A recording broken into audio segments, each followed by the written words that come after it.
Olá, bem-vindo ao Conversa com o Especialista, hoje com mais uma live sobre saúde integral. Eu sou Rafael Raposo, fisioterapeuta e educador físico responsável técnico pelo Grupo Longevitar. No episódio de hoje, teremos o psicólogo especialista em terapia cognitivo-comportamental, mestre em psicologia clínica e cultura pelo UNB, Carlos Eduardo Portela.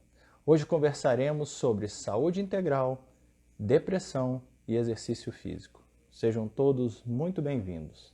Vamos esperar o Edu entrar e a gente chama ele para a nossa conversa. Hoje a gente vai tratar um pouquinho sobre como funcionam nossos pensamentos, emoções, imagem mental. A gente vai fazer um aspecto geral sobre por que existem pessoas muito motivadas e pessoas que não são tão motivadas assim.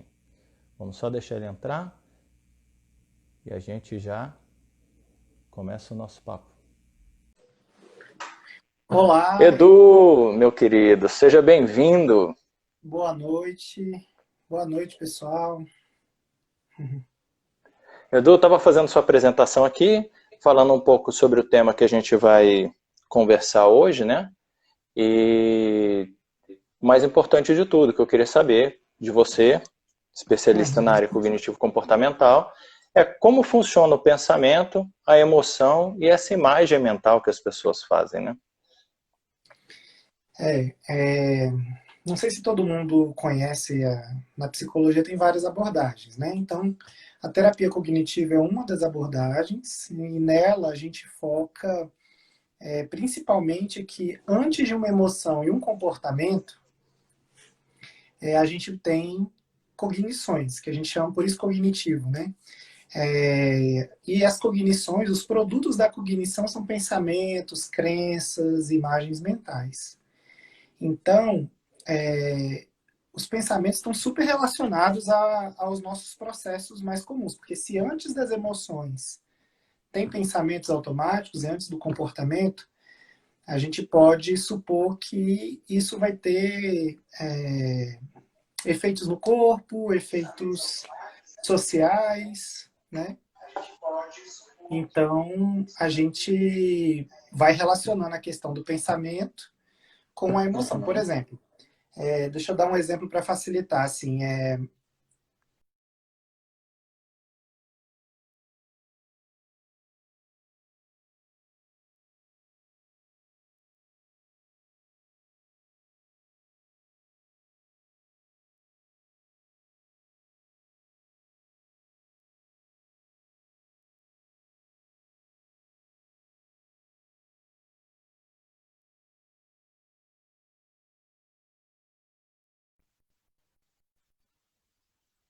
gentileza.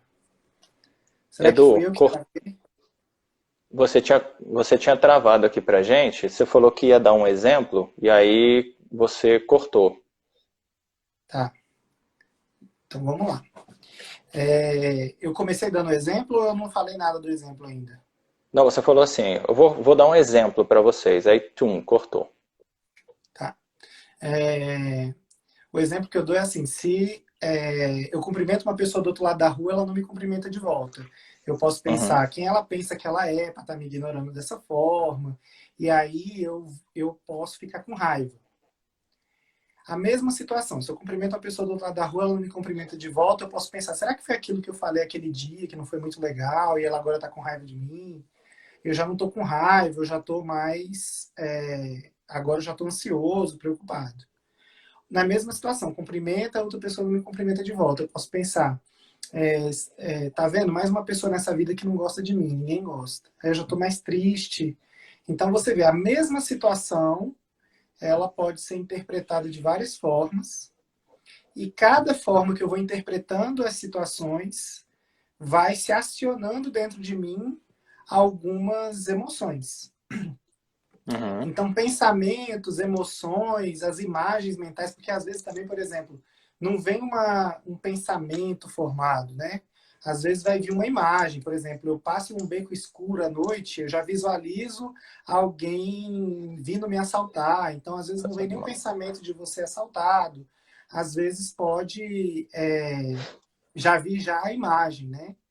Então, essa é a relação de pensamentos, emoções e comportamentos. Porque à medida que eu também vou ficando mais ansioso, mais com raiva e mais triste, eu posso ou ir para a briga, ou me isolar para chorar. Então, os comportamentos também vão se relacionando com essas conclusões, com essas interpretações que a gente está tendo, e isso vai influenciando nosso estado, tanto físico quanto emocional, né? Tá. Então, no caso aí, o pensamento de você ser aceito ou não ser aceito, ele vai gerar uma emoção e essa emoção vai criar em você uma imagem daquele fato. E vai gerar aquilo ali como uma realidade, é isso, seria isso. Isso. Em Tá, outros níveis, entendi. se a gente pensa assim, a gente pode estar mais predisposto pela nossa biologia. Por exemplo, as mulheres entendem bem isso. Elas podem estar mais predispostas a ficarem irritadas ou mais chorosas ou mais tristes por conta da TPM, por exemplo. Então, às vezes, tem uma condição mais física que vai nos deixar mais propensos a ter certos pensamentos, certas emoções. E então, assim, é um jogo muito, como é que eu posso dizer, muito interrelacionado à questão das situações, das emoções, dos pensamentos, dos comportamentos, né? Às vezes pode acontecer uma emoção antes do pensamento, mas isso aí é uma complicação muito maior que eu acho que a gente pode ficar nesse nível mesmo do pensamento e emoção. Aliás, a relação de pensamento e emoção está vinculados pela nossa interpretação, aquilo que a gente percebe do mundo, né? E isso vai afetar nossa saúde, vai afetar nossas atitudes e relações sociais também. Tá. E isso é o que as pessoas chamam de inteligência emocional? É isso que é relacionado à inteligência emocional? Quando você tem É, essas linhas bem traçadas, quando você consegue estar mais conexo com a realidade do que está acontecendo e não com algumas fantasias, seria isso? é.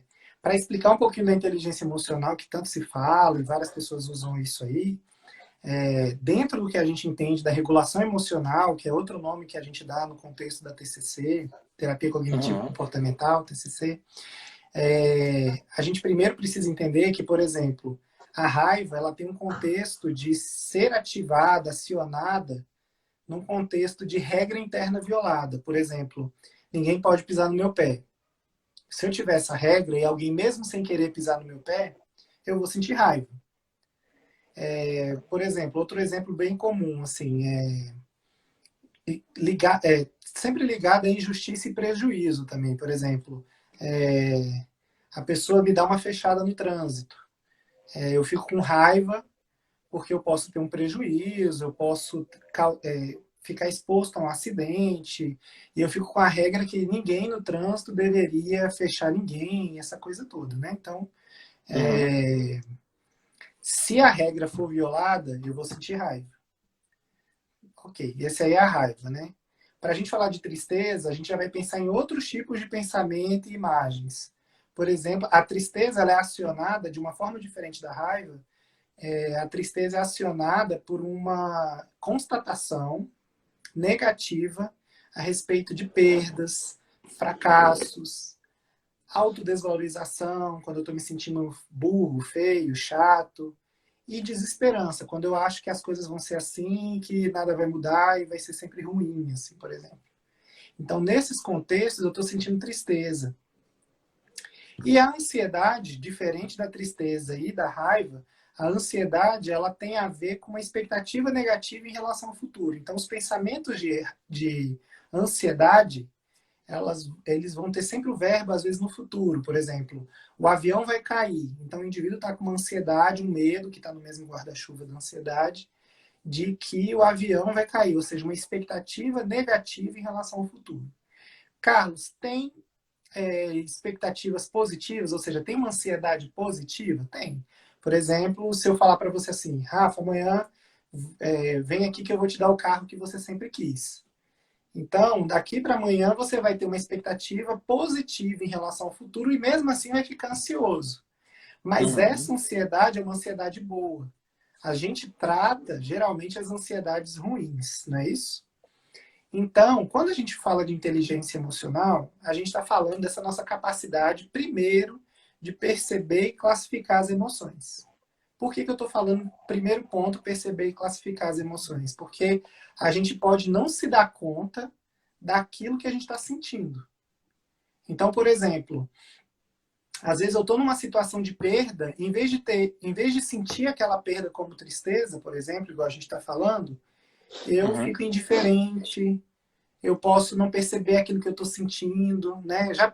Não sei se aconteceu já com vocês, assim, né? De a pessoa perguntar assim, o que você está sentindo? Olha, tá tudo tão doido que eu não sei nem o que eu estou sentindo.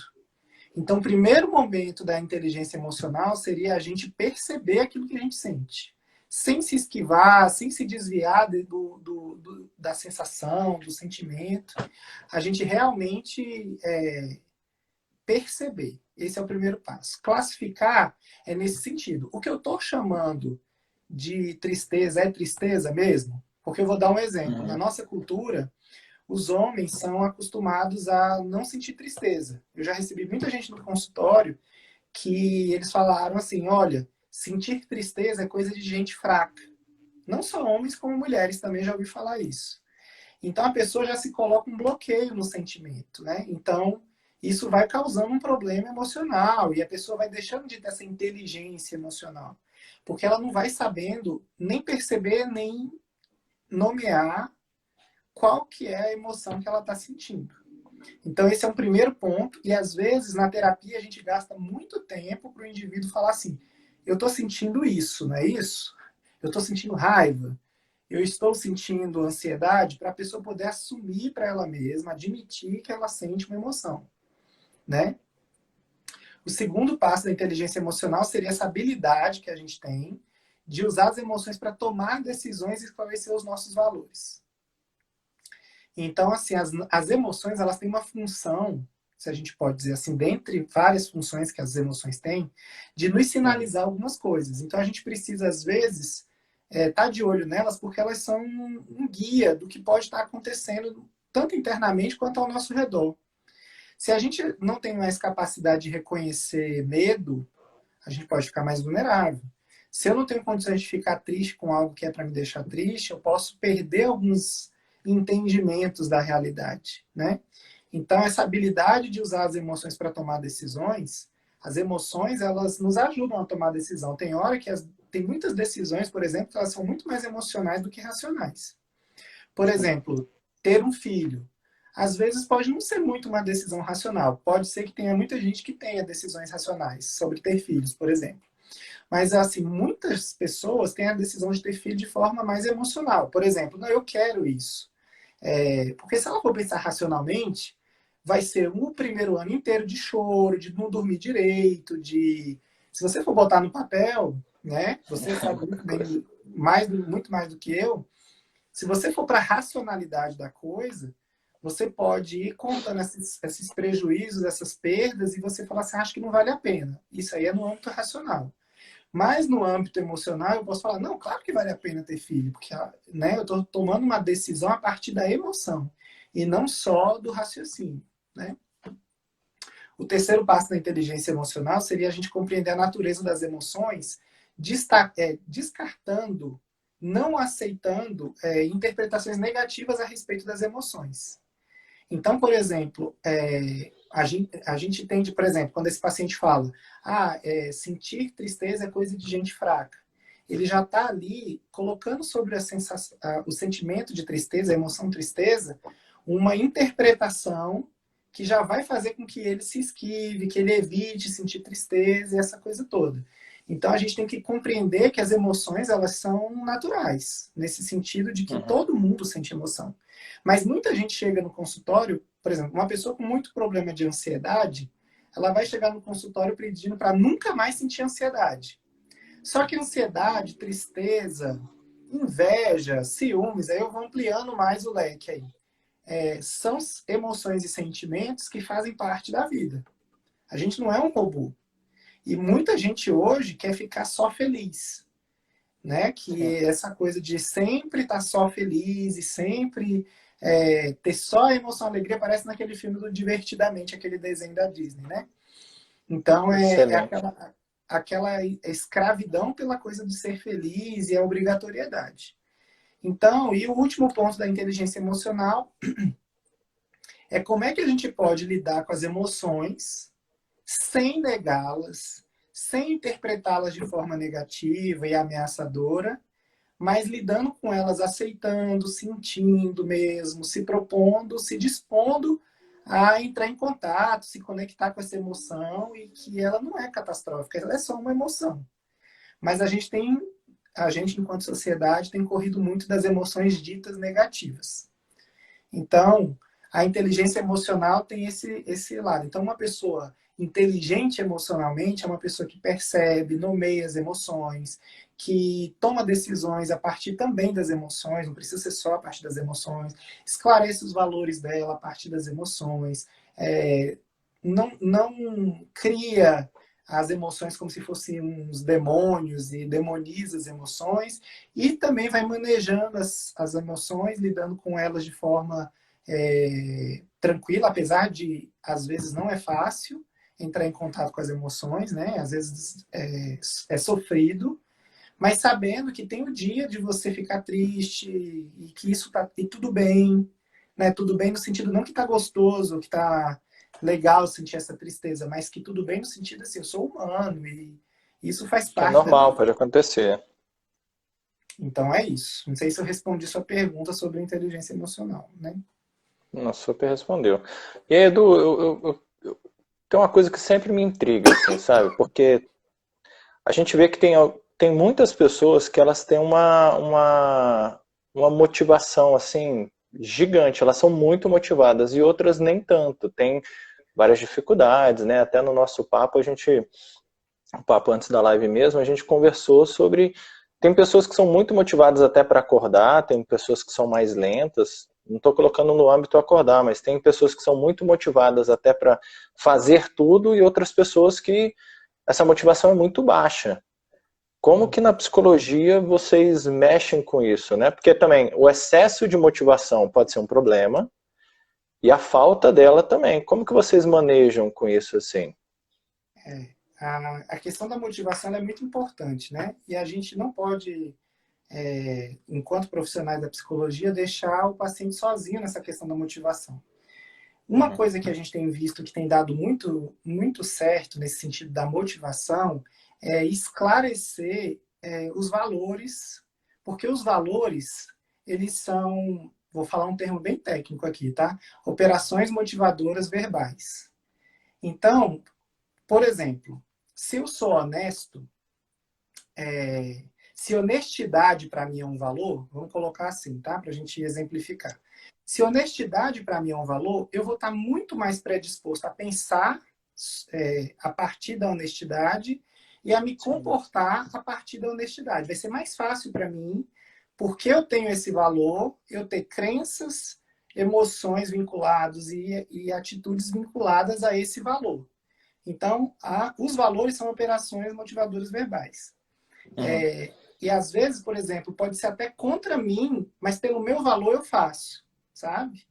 Então, às vezes você pode ter um valor de salvar vidas, por exemplo, e às vezes você pode se arriscar para salvar uma vida, o que seria meio contrassenso, mas não é, mas Uhum. porque está vinculado a um valor, né? Tá. Então, por exemplo, se numa área da vida a gente é muito motivado, provavelmente tem um valor associado àquela atitude motivada é, que tem a ver, que está inspirando essa atitude a partir do valor, né? E ela fica num tom de narrativa.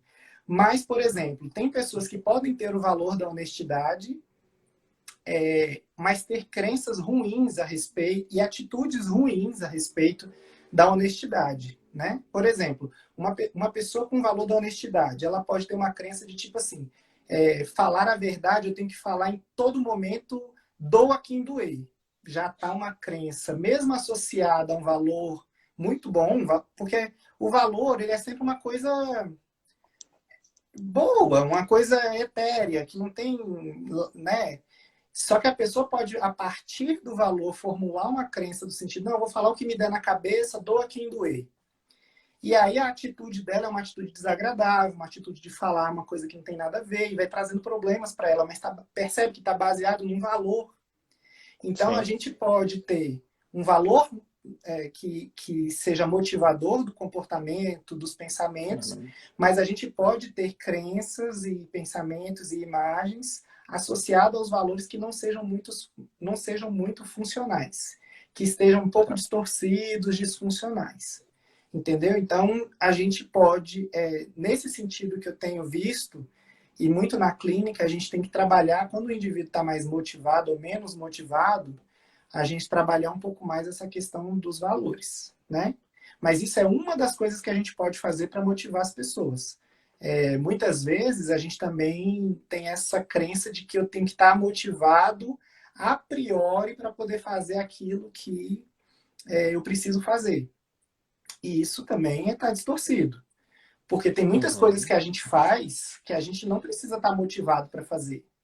Por exemplo, você chega de um casamento, ainda de terno e gravata, super cansado. Qual que é a vontade, a motivação imediata? Tirar a roupa e dormir. Isso. Mas você vai fazer isso? Não. Você vai escovar dente, talvez tomar banho, Ah, talvez fazer várias outras coisas, mas a motivação mais imediata, vamos dizer assim, é, seria só cair na cama até de roupa, certo? Nem tirar sim. a roupa. Mas a gente não faz isso. Então a gente vai fazer coisas que a gente não está tão motivado. Porque eu não posso dormir sem as mulheres sem tirar a maquiagem, talvez até durma com roupa e tudo, e maquiagem e tudo. Mas se a gente vê a maioria das pessoas, a gente vai fazendo coisas ali que a gente não está muito com vontade. Então essa coisa de às vezes você ter vontade para fazer as coisas, é meio arriscado.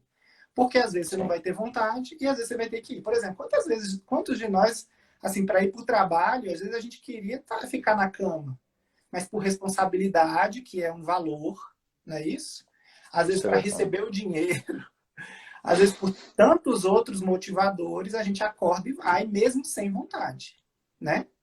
Então, a gente tem várias coisas aí que a gente pode é, desmistificar em termos de crenças, motivadores e essa coisa toda. Ainda tem entrevista motivacional, que a gente também pode pensar em etapas de o indivíduo ainda tem que se preparar para entrar para ação e como é que a gente pode ajudar, mas isso aí é uma outra história, assim, que a gente também faz na clínica e que a gente pode ajudar a pessoa a se motivar. Então, acho que é isso. E o ambiente também, né, Edu? O ambiente ajuda muito nessa motivação, né? Você foi falando aí sobre motivação, você deu o exemplo de uma festa, né? Eu Uhum. realmente, quando eu chego de uma festa assim, chegava, né? Porque depois de dois Uhum. meninos novos, a gente quase não vai mais pra festa, né? Mas minha vontade era realmente cair na cama. Mas eu tenho um fator motivacional aqui em casa, que é a minha esposa, que ela fala que, meu irmão, eu tenho que vai tomar banho, você não vai deitar na minha cama sem isso não. Então, a gente vê nisso mesmo, por exemplo, eu quis usar o exemplo da festa que você deu, que eu deitaria na minha cama mesmo. Aí minha esposa, pô, vai tomar um banho, né, cara? Você vai deitar na nossa cama, linda, maravilhosa, né, limpinha. Então, o ambiente também é uma coisa muito Isso. importante para esse lado motivacional, né? Se você está do lado de alguém que vai te puxar a fazer aquela ação, porque a minha ação realmente seria deitar e dormir, igual você falou.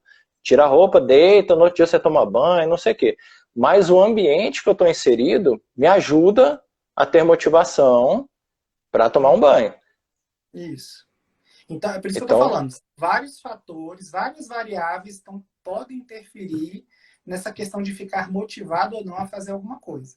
E como o tema da live tem a ver com depressão também, uhum, nos indivíduos deprimidos, essa questão da motivação, ela fica um pouco comprometida.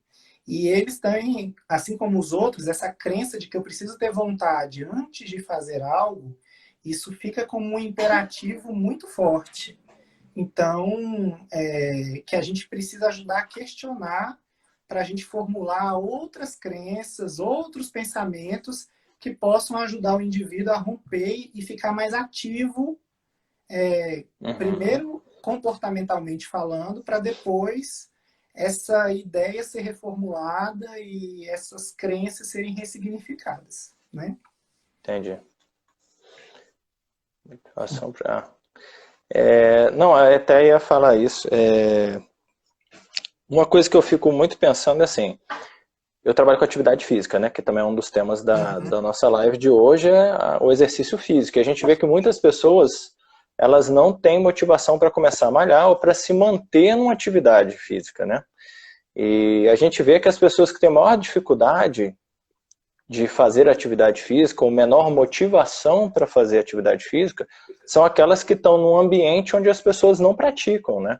Ou onde tem um ambiente onde a pessoa pratica, tem alguém na família que pratica demais, e ela se sente, pô, eu nunca vou estar perto do patamar dessa pessoa na atividade, né?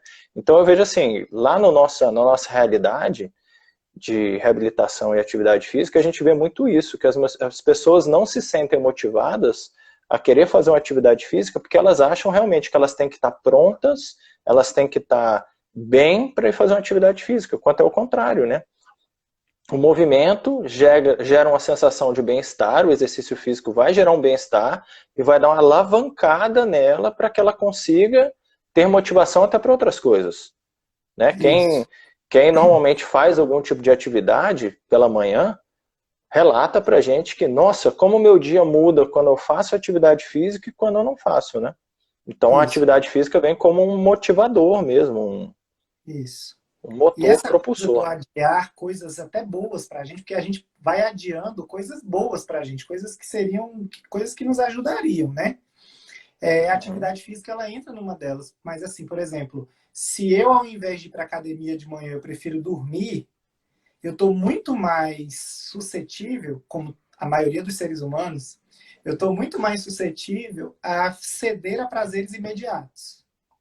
Sim, Então, eu me autorizo no pensamento, voltando aí o pensamento de novo, eu me autorizo a falar assim, é só mais 5 minutinhos. Se eu não for hoje, tudo bem.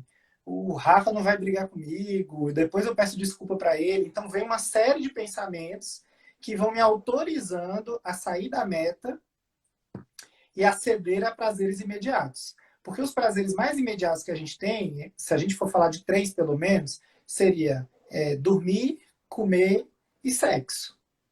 Então é sim, muito difícil ter outras gratificações tão poderosas quanto essa. Porque quando você vai fazer atividade física, você vai cansar, você vai suar o bigode, você vai suar o sovaco, você vai ter que sair de casa. Vai ser tanta coisa que vai acontecer que às vezes elas vão entrar como não só prazer. E a gente está numa sim, sociedade muito dessa coisa de tipo assim, não, eu tenho que ter prazer o máximo de tempo, o tempo todo. Então a gente vai se desacostumando a ter prazeres não tão imediatos, mas ter prazeres depois de um tempo. Por exemplo, igual, perdão, você estava falando dessa paciente, né? Assim, eu vou de manhã achando ruim, mas ao longo do dia eu vou sentindo os benefícios. Ou seja, o prazer sim, e a recompensa, vamos dizer assim, de ter ido, não vem imediatamente na hora que ela tá indo para a atividade física ou fazendo a atividade física. Isso vai vir depois, em termos de sim, saúde, em termos de bem-estar, em termos de energia durante o dia. Então, vão ter outras recompensas que elas vão vir depois, né? Elas não vão vir imediatamente. Então, a gente vai cedendo a prazeres imediatos e a gente se autoriza a ceder a eles pelo pensamento. Tipo aquela coisa do brigadeiro, né? A pessoa está com sobrepeso, vai numa festinha de criança, conversou com o nutricionista, para você não ter vontade, come só um brigadeiro, né? Para você não ficar com vontade na festinha de criança lá do seu sobrinho, sei lá de quem, come só um brigadeiro. Aí a pessoa vê aquela mesa lá, ela pensa: meu nutricionista não está aqui, não vai saber que se eu comer essa mesa toda. Vão vir vários pensamentos que vão, nesse sentido, ser muito mais do tipo prazeres imediatos do que a recompensa de emagrecer, que vai vir muito mais na frente. Então, a sim, gente precisa trabalhar tanto a nossa cabeça, e a gente pode ter a ajuda de um psicólogo para isso, para a gente sustentar o desagrado que é você não ter recompensas imediatas. Porque na vida, a gente não tem recompensa imediata. Fizeram não sei se você já viu, um experimento que pegou crianças muito pequenas e falou para elas assim, botou um prato diante delas e falou assim, olha, eu estou colocando aqui 2 quadradinhos de chocolate para você. Mas se você esperar meia hora, sei lá, 20 minutos, você recebe a barra inteira. E aí as crianças olham aqueles 2 quadradinhos e ficam ali naquela agonia. Porque elas ficam pensando, eu quero a barra toda. E aí tem uns que comem as 2 barrinhas que estão na frente e começam a chorar. Porque já sabe que vai perder a barra toda, né? E é mais ou menos isso que acontece. Ou seja, tem um pensamento que autoriza, tipo assim, eu não aguento esperar, vou comer. Vai lá, come e já começa a chorar, porque cedeu a um prazer imediato e perdeu recompensas maiores em relação ao futuro, né? Então, mais ou menos isso aí. Então, já vou aproveitar esse seu gancho de prazer imediato e recompensas futuras para falar que a partir do dia 13 a gente está começando não por aqui, lá pelo meu Instagram, rafaelraposo.df, a gente vai começar um ritual matinal, é às 6h15 da manhã, então a pessoa não vai ter o prazer imediato de continuar na cama, mas eu garanto que depois de 30 dias, eu quero que as pessoas acompanhem pelo menos 30 dias para elas verem os benefícios que elas vão ter com esse ritual matinal, que vai envolver respiração e alguns tipos de movimento. Você já me deu o gancho aí para eu fazer uma propaganda, mas que é uma propaganda do bem. Edu, eu queria também saber o seguinte, a gente vê muito, né? Antigamente, aquela felicidade extrema que a gente tinha nas propagandas de margarina, né? Aquelas propagandas de bonitas, a família tomando café da manhã. Ninguém com problema, né? Hoje, nas próprias mídias sociais, a gente vê, assim, só o lado bom, né? Você vai ver maternidade, pô, todo mundo, nossa, ser mãe é incrível, mas ninguém fala putz, durante um ano eu fico sem dormir direito, dói para mamar, dói. Então, qual é a consequência que você, como psicólogo, você vê lá no seu consultório dessa felicidade extrema, Cara, porque tudo, para mim, até chega a soar um pouco falso essa felicidade, né? Porque as pessoas só colocam um lado bom da vida e tem muita gente que olha para aquilo e fala, puxa, minha vida não é legal, porque meu filho tá tomando café, eu nem consigo tomar café direito, quanto mais aquela felicidade toda da propaganda da margarina, né? Como que você vê isso no seu consultório, assim? Qual é o efeito que traz isso? Eu acho que esse imperativo da felicidade a gente tem que questionar também, ficar de olho, né? Que a gente não pode estar triste em nenhum momento, sendo que tem momentos que ficar triste é o mais saudável que você pode fazer, o mais coerente, né? Então, quando a gente fala da propaganda de margarina, que todo mundo é feliz e já começa o dia pulando, se a gente pensar em classes mais precarizadas de trabalho, o indivíduo vai ter que tomar 2 ônibus superlotados para chegar no trabalho e às vezes pega, né, o ônibus cheio, sabe, aquela coisa. E aí a gente está falando para uma classe, né, que tem aquela imagem que foi vendida para a gente, que a gente passou a vida toda pensando. Então, a gente tem que tomar cuidado com isso, porque não é para todo mundo essa história da gente poder viver numa propaganda de margarina. Eu acho que não é para ninguém. Mas tem gente que realmente chega muito perto disso, mas são classes muito distantes da maioria das pessoas. Então, a gente precisa,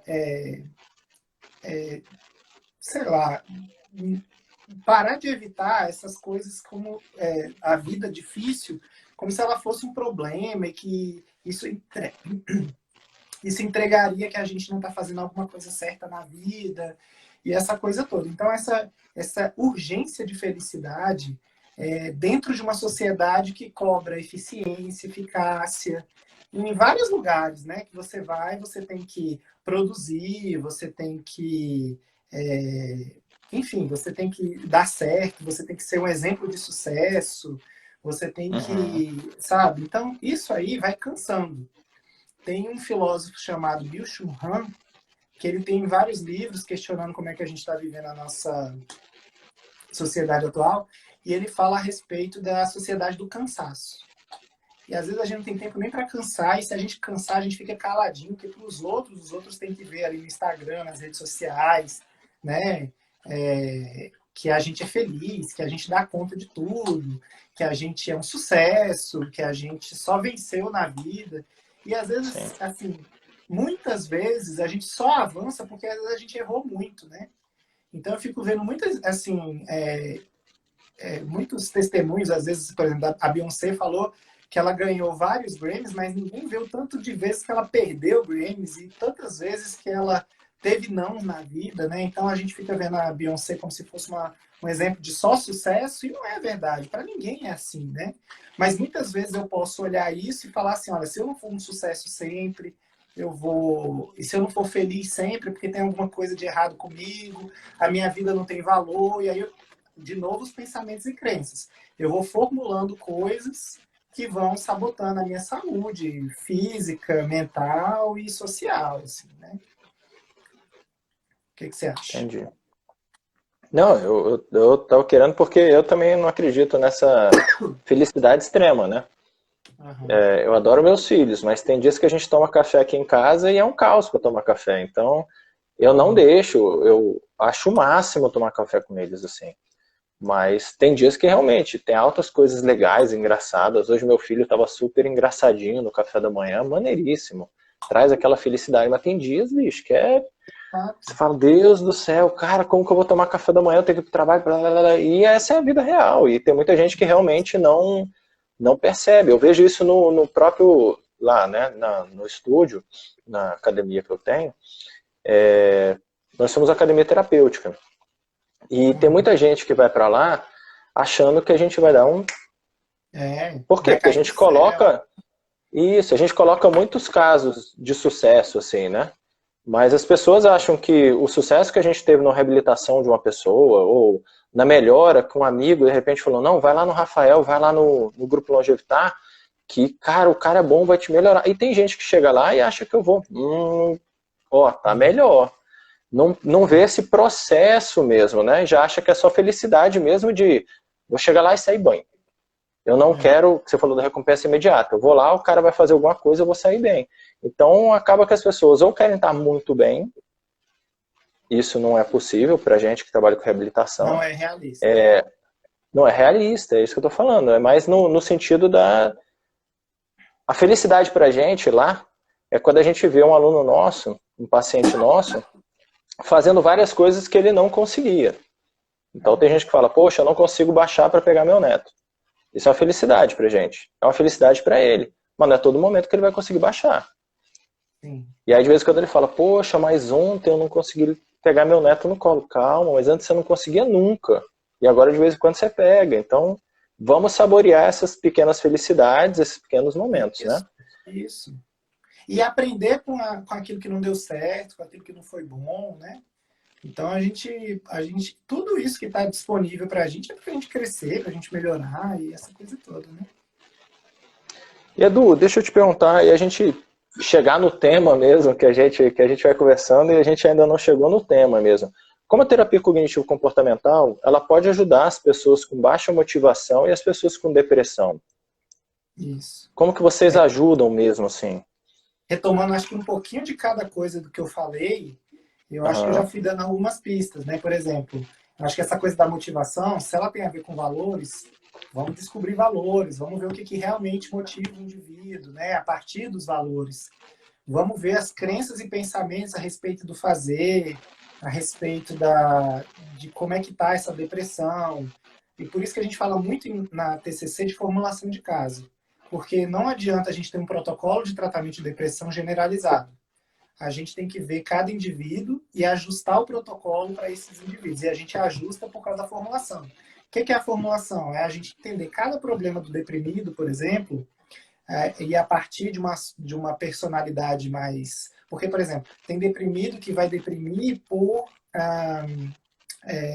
não atingiu as metas que se propôs. E tem deprimidos que vão ficar deprimidos porque perderam conexões e pessoas e relacionamentos importantes. Então, tem vários motivos para uma pessoa ficar mais deprimida do que a outra que a gente precisa estar observando e considerando na hora da gente escolher técnicas, na hora da gente escolher a direção do tratamento. Então, assim, eu estou falando muito de nível geral, mas eu gosto muito de considerar o nível específico, né? Então, o que a terapia sim. cognitiva faz no mote dela, assim, no que ela traz, dentre as outras abordagens, o diferencial da TCC é essa premissa que antes da emoção, no caso aqui da depressão é a tristeza e da baixa motivação é uma tristeza que está ali incrementando essa baixa motivação, a gente vai entender o que, que faz esse indivíduo ficar triste, que pensamentos, crenças e imagens estão associados a essa tristeza. A gente vai formular os problemas, tentando entender o que, que mantém esses problemas, a partir tanto dos pensamentos, quanto das imagens, quanto das emoções, e a gente vai construindo isso, e é claro, junto com o paciente, avaliando direitinho, para que ele ressignifique aquilo que está atrapalhando ele, deixando ele sem motivação e ele mais deprimido, né? Porque o deprimido, ele tem crenças muito negativas sobre si, sobre o mundo e sobre o futuro. Então, se ele tem essas cognições, a gente precisa listar elas mesmo, de verdade, entender de onde elas vêm, a história delas, o que está mantendo elas no presente, o que está mantendo essa baixa motivação, que pode ser por N motivos, mas a gente sabe que o pensamento está fazendo um papel importante nesses N motivos, e a gente questionar esses pensamentos, e aí, então, a pessoa começar a ver resultado. Entendeu? Seria como se fosse, assim, eu não sou psicólogo, então de repente a pergunta pode parecer boba para você, mas para mim é trabalhar em pensamentos disfuncionais e torná-los mais funcionais, seria isso? Isso, porque talvez os pensamentos e crenças a respeito de mim, do mundo e do futuro, eles provavelmente estão distorcidos, né? Então, e por isso disfuncionais. Eles estão limitando a minha capacidade de funcionar melhor a partir daquilo que eu estou acreditando a respeito da minha realidade, da minha vivência. Então, a gente precisa questionar esses pensamentos, e aí tem as técnicas lá com o terapeuta cognitivo, né? Para que isso seja ressignificado, e aí, então, eu consigo sair da depressão, porque eu vou me livrando das distorções ao longo do tratamento. Então, é como se fosse outra premissa. Quanto menos meu pensamento for distorcido, mais flexibilidade eu tenho e, por isso, mais saúde eu tenho. Né? Entendi. Nossa, me fez lembrar muito de um paciente meu que ele tem problemas no joelho. Ele tem uma condropatia, já foi paraquedista e tudo. E eu pergunto muito para ele, né? O que te trouxe na sessão? Ele falou, eu tenho uma dor no joelho. Aí eu, beleza, você tem uma dor no joelho. O que significa essa dor no joelho para você? Que eu pergunto, né? Sempre no começo. O que significa essa dor no joelho para você? Aí ele riu e falou, meu joelho tá doendo. Aí eu falei, não, o que significa isso para você? O que te limita de fazer? Aí, Edu, eu fiquei assim, porque ele falou assim, o que me limita hoje é de pegar minha filha no colo. Aí eu falei, pô, beleza, então a gente já achou a emoção que a gente precisa do start do tratamento dele, porque eu não trato um joelho, eu trato um ser humano que não está conseguindo fazer algo por causa de uma dor no joelho. Isso. E aí, me fez lembrar dele pelo pensamento disfuncional, porque até aí tá tudo funcional. Aí eu falei assim, e o que você tem medo? Qual é o seu maior medo desse joelho? É não pegar sua filha? Aí o cara encheu o olho d'água e falou assim, meu maior medo é ficar em cima de uma cadeira de roda. Pô, o cara tinha 32 anos. Aí eu falei, não, mas esse seu problema não vai te deixar na cadeira de roda não, você pode ficar tranquilo. Aí ele parou assim, eu falei, o pegar sua filha, isso sim, agora tá atrapalhando, porque você vai levantar, realmente você vai sentir dor, vai ter que agachar para pegar sua filha, mas cadeira de roda a gente tá indo um pouco longe. Repensa essa forma aí, porque o seu joelho tá doendo, mas assim, para te impossibilitar e te colocar numa cadeira de roda, não vai ser esse problema. Você vai ter que ter outro e tal. Aí a gente foi meio que conversando sobre isso, porque eu gosto de ver o significado para a pessoa daquele tratamento. Para mim, eu não quero tratar eu tenho uma dor no ombro. Beleza, você tem uma dor no ombro, o que te limita? Me limita de levantar o braço para o lado. O que você faz com o teu braço do lado? Nada. Então, cara, a gente tem que saber o que te atrapalha na sua vida ter uma dor no ombro. E aí a gente vai significando o nosso tratamento por aí. Porque eu não estou ali para tratar um ombro, eu estou ali para tratar uma disfunção que a pessoa tem. Então, o cara me veio muito na cabeça isso, assim, quando você me falou. E de pensamentos disfuncionais também. Por isso que eu perguntei, isso é um pensamento disfuncional? E aí eu gostei do seu exemplo, que tem gente que chega lá pra gente, meio embaixo, assim, que a gente fala assim, poxa, eu acho que tá deprimido, porque a gente é da área, né, de saúde mental, e a gente tenta ver os pensamentos, e a maioria das pessoas que realmente tá indo para um lugar não tão legal, vamos colocar um lugar mais sombrio, são pessoas que veem a própria lesão como algo inflado, que a gente fala assim. Uhum. É impressionante mesmo.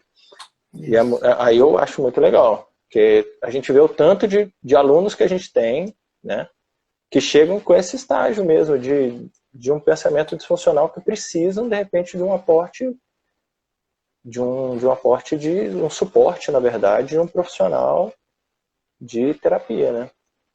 Sim, Vários, na verdade. isso.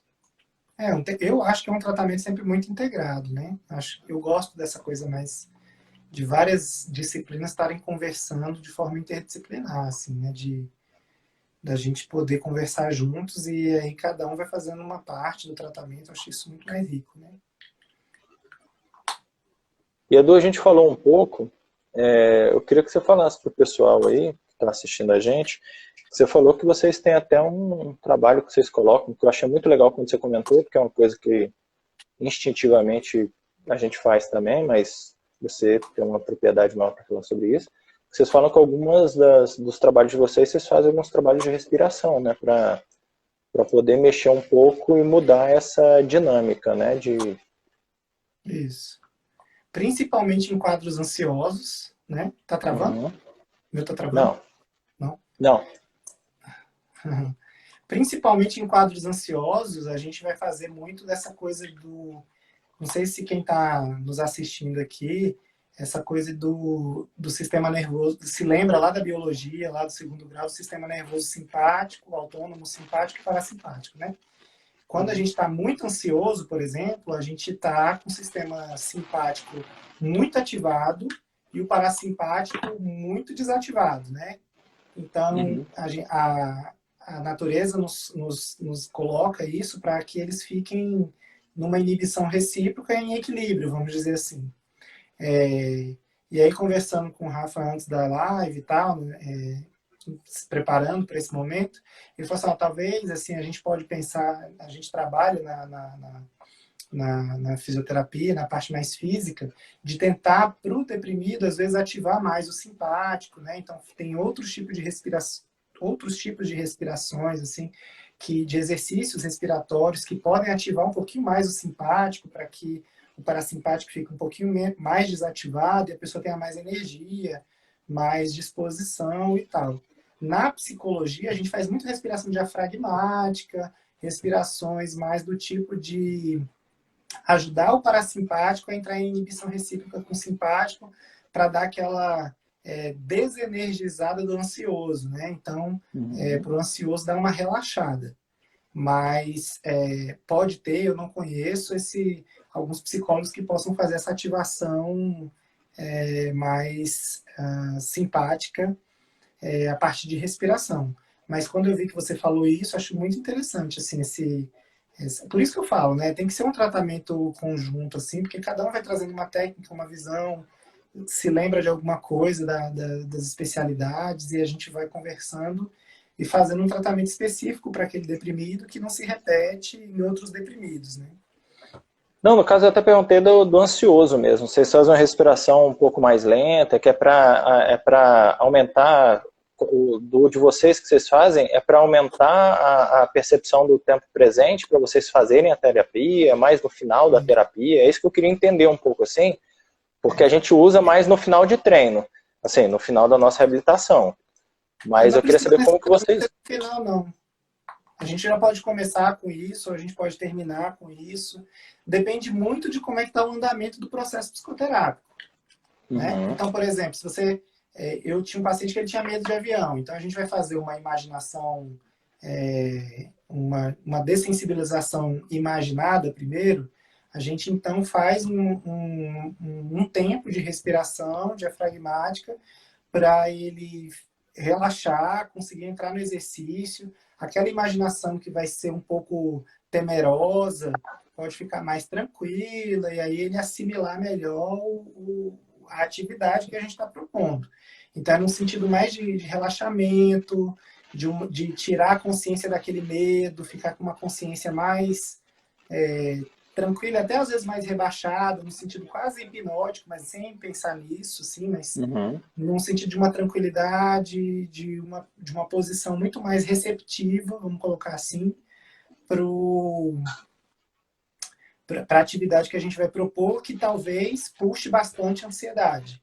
Então a gente já vai fazendo como se fosse um lugar seguro, né? Então quem é mais da hipnose sabe mais isso do que eu, assim, que eu tenho um estudo muito básico dessa questão dessas imaginações. Mas isso a gente vai fazendo um lugar seguro, para fazer uma ancoragem. Então, ou seja, o indivíduo, se ele ficar muito ansioso porque está chegando perto do medo dele, ele pode voltar para esse lugar seguro pela imaginação, e aí ele pode se Uhum. regular.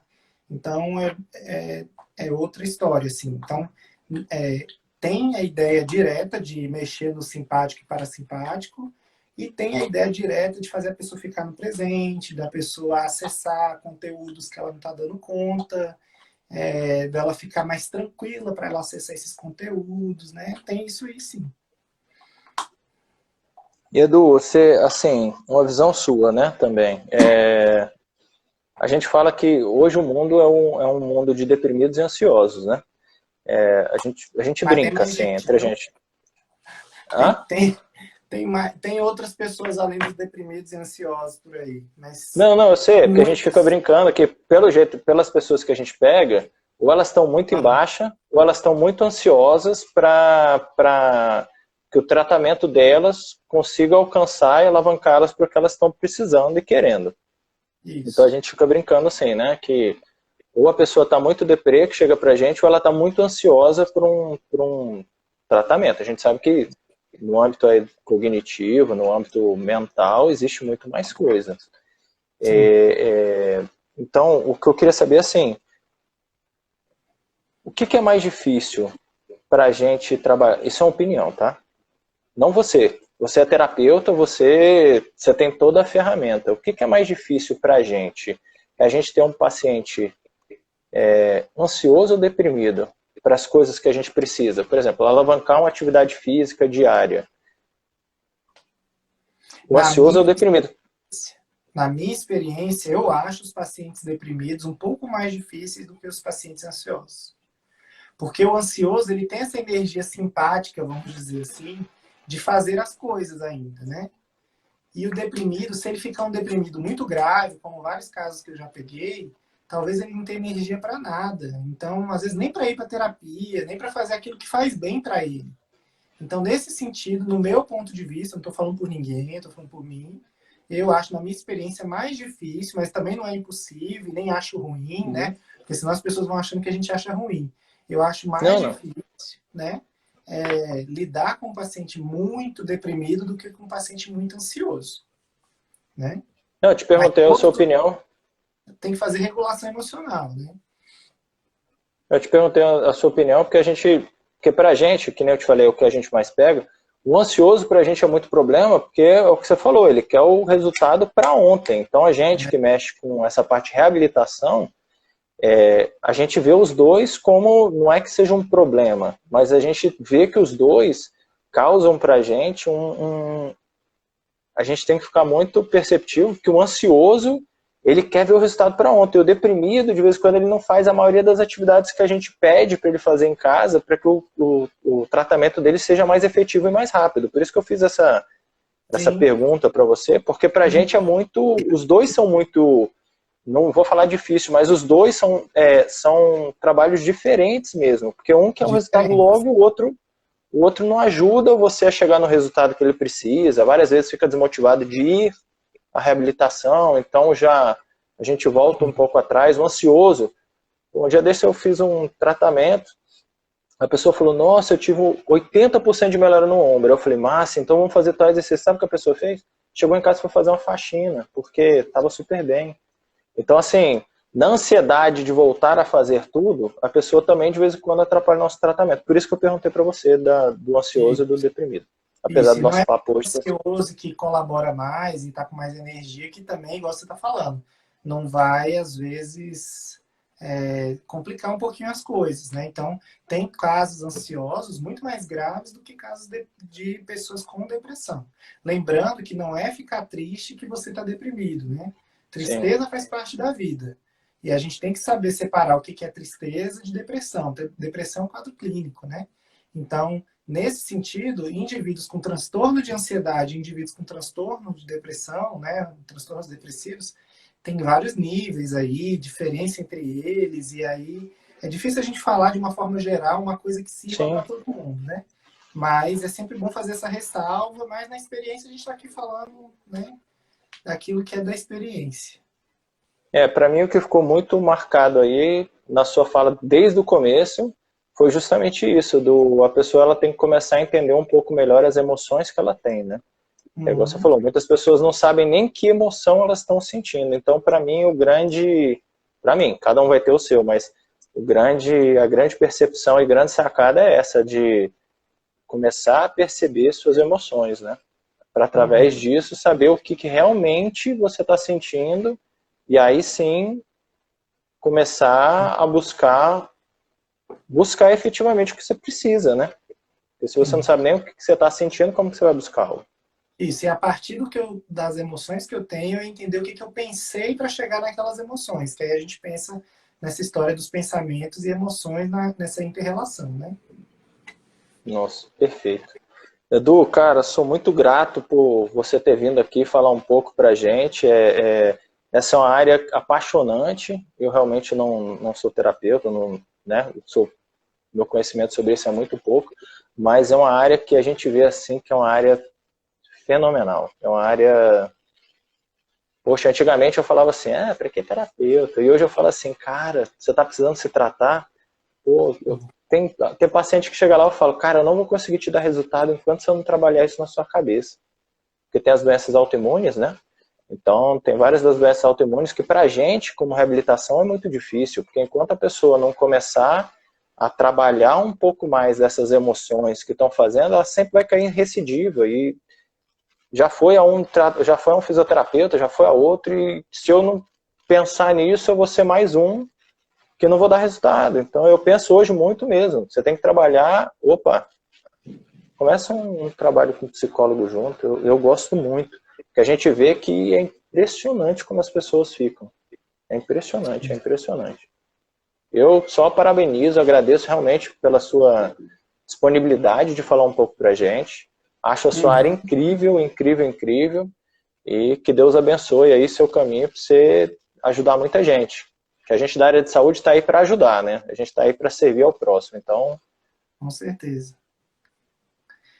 Eu que fico feliz agradeço o demais. convite, me chame mais vezes, gosto de conversar, gosto de esclarecer, quero que a informação chegue, democratizar a informação, é sempre Legal. legal, então, para mim é um valor democratizar a informação, Sim. eu acho que isso é muito legal e que, infelizmente, nesse momento de Covid, mas, ao mesmo tempo, a gente está tendo a oportunidade de fazer essas lives e as pessoas poderem ter tempo de assistir, de repensar, de ver coisas. Eu mesmo já vi tantas lives interessantes, coisas que me agregaram, então eu espero ter podido agregar aí nesse momento que a gente Não, está passando, né? agregou muito. Edu, realmente eu sou muito grato. Obrigado, obrigado, obrigado. A todos vocês que estão em casa assistindo, obrigado também. Fiquem com Deus. A gente volta com mais conversas com especialistas. Edu, demais, demais. Tchau, Obrigado gente. mesmo. Obrigado. Um Tchau. abraço, cara. Até mais. Abraço.